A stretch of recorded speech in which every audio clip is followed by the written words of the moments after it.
everyone, and welcome to the Andy Griffith Show, Facts and Trivia. Appreciate you being here. Please subscribe.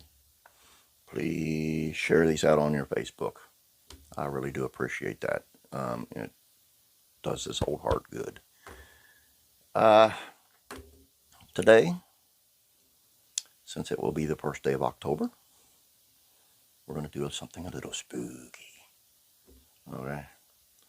We're going to give you a few episodes of the show that actually dabbled in the supernatural.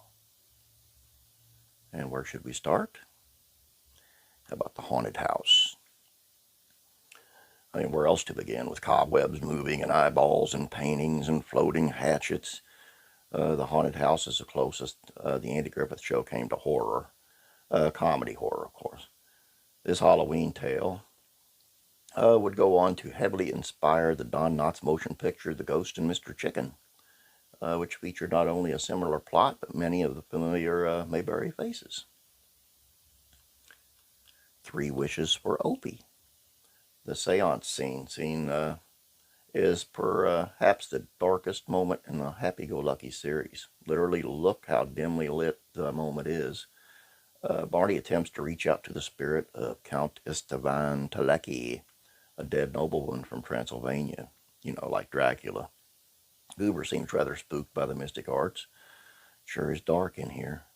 Cowering Floyd the barber notes, it reminds us of when we brought out the Ouija board at slumber parties. And if you look back, I actually did a video on Count Esteban Telecki, a real guy. The Jinx. It's no surprise that Barney is the most superstitious fellow in Mayberry. Some of his biggest laughs come from his old-fashioned beliefs. In this episode, we see the deputy read from a dusty volume titled Signs, Omens, Potents, and Charms to Ward Off Bad Luck.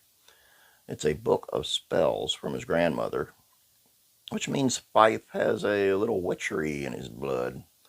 That's why he chants goofy incantations like Sam's at the gate with a frosted cake, and fly away buzzard and fly away crow way down south where the winds don't blow, and Winkum and Blinkum Anonymous Rex. He also rubs Opie's head for luck.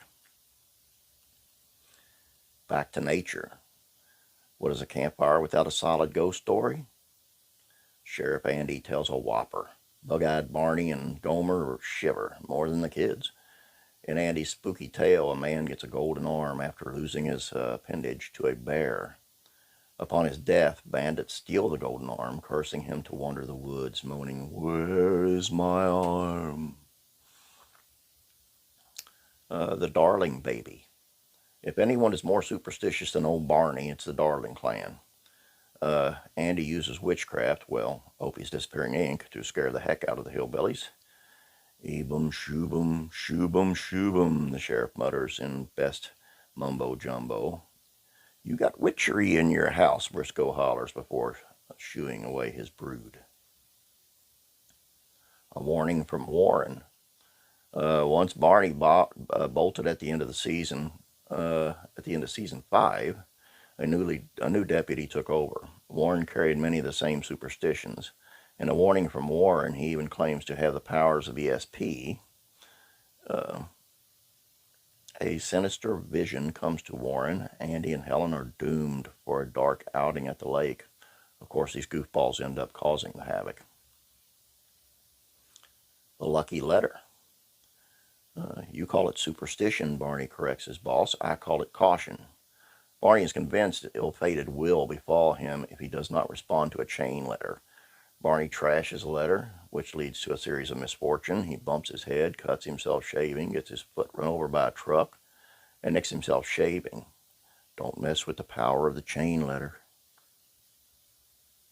The Cow Thief. Okay, this is a stretch as it goes to illustrate how gullible Barney is for all things supernatural.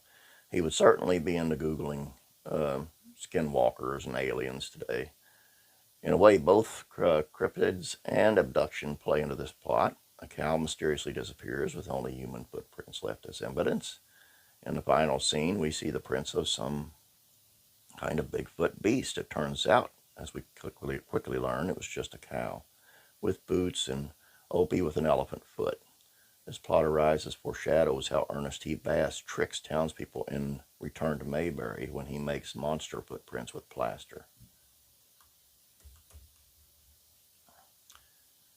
And that's all I've got for you. I hope you liked this one.